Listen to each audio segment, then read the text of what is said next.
খুঁজছো অত মন দিয়ে? হ্যাঁ দেখো আমার নাক চাবিটা তখন পড়তে গিয়ে আর পটাশ করে ডাবটা ভেঙে গেল।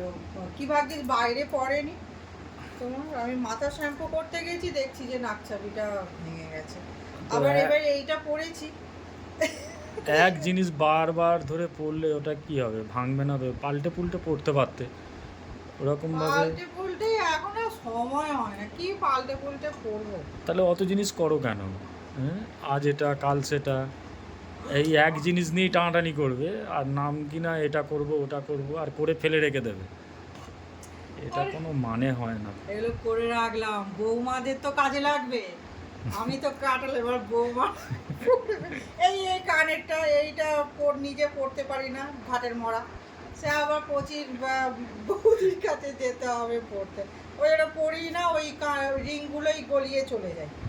এইটা আমার ভাল লাগে না। কানের নাকের ছাবিটা ভেঙে গেল।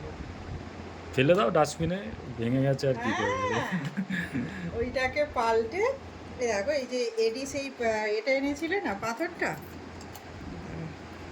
এটা দিয়ে যদি নাকছাবিটা যদি বানাই, ভাল লাগবে। এত বড় তুমি পাথর, যা পড়বে তাই ভালো লাগবে। ভাল লাগবে। হ্যাঁ। তাহলে ওইটাই প্রথম দাদার থেকে গিয়ে ওইটাই করে আসবো। ভাল লাগে না।